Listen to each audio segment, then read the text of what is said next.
Well, these are the deadliest school shootings in the U.S. Columbine, Virginia Tech, Sandy Hook, Parkland, Santa Fe High School, and now Uvalde, Texas. The 2007 massacre at Virginia Tech was the deadliest, with 32 people killed. And looking at mass shootings overall, Texas has suffered through several. These are just the incidents with 10 or more deaths. The most lives were lost in the 2017 Sutherland Springs church shooting, with 27 people dead. And Pew Research shows mass shootings increased 100% from 2016 to 2020.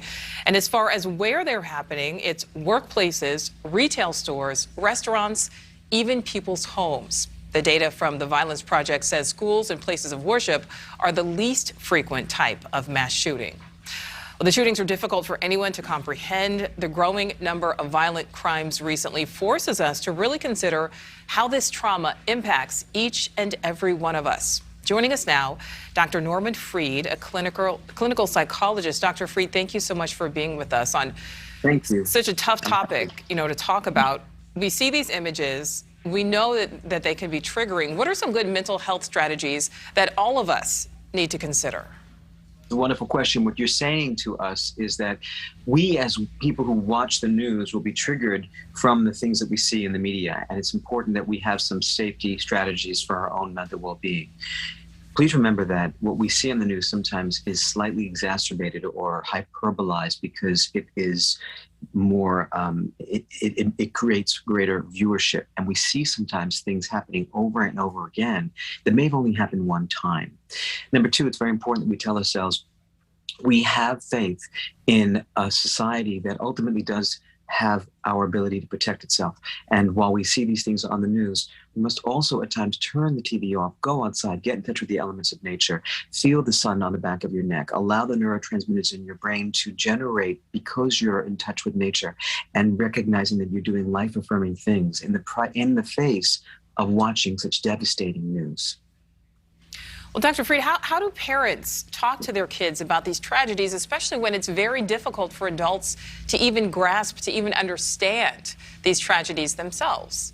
It is very difficult. And I say to all of the parents that I work with, first, you must manage a way to be able to speak about this without crying or falling apart, before you then share the information you want to disseminate with your child. Practice on somebody your age so that you can get the words out, and then speak to your child in a language that is appropriate to their age and their development and appreciation and cognition, which means state the facts simply and elementarily. Take out adjectives and don't be too expletive, because the children will need your style and your manner of calm to help them calibrate and maintain calm themselves. It's not as much what we say as it is how we say to the children that we will assure them that we are here to take care of them. And most importantly, sometimes people do bad things, but I'm your parent and I've got your back. Doctor, is it okay to admit to a child that maybe we don't have the answers? Because there are going to be a lot of questions that kids are asking that their parents do not have the answers to. Yes, and I appreciate that question from you.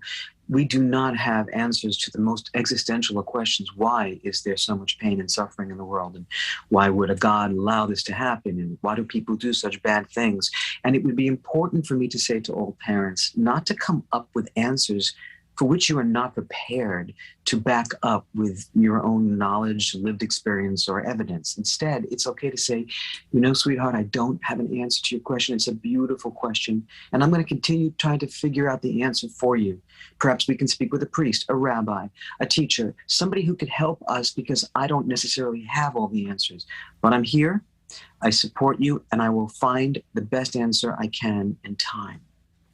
And we have to assume that resources will come into the Uvalde community to really help them there. There's so much trauma, so much healing that needs to be done there. But what about outside of that, for all of the people who are seeing these images, who are potentially triggered by what they're seeing on their screens? We know summer break is so close here. Are there any resources for kids, for parents to turn to if they need help coping and schools are closed? First of all, I want to say I love your questions. They're so incredibly ethical and timely. To begin with my answer, number one, try to establish a therapeutic alliance. Make sure that your child or you yourself, who've been seeing these things on TV, has the ability to talk to a therapist, a counselor, if not a clergy or a wise friend. But I much prefer that you really reach for a professional who understands trauma and recovery. Tell your story. Everybody who watches the news and hears these awful events and sees the pictures over and over has a story to tell. And when we find a listener who can hear our story in all of its gory details, the process of healing begins. Remember, connection is the most powerful component of a healing experience. Even though we grieve singularly, when we raise it to a plural abode, a public abode, we heal better. So number one, talk to therapists, talk to wise clergy and friends. Number two, get yourselves back in the gym, have better self-care.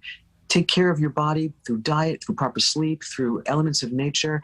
And number three, it's always good to have a sense of spirit or faith or religion to be attached to. It doesn't mean that the scientifically minded among us should not necessarily abandon that, but sometimes a faith in spirit can really help us when we have no concrete logical answers. Dr. Norman Fried with tools and resources that we can use. Thank you so much for your time. It's a pleasure. Thank you.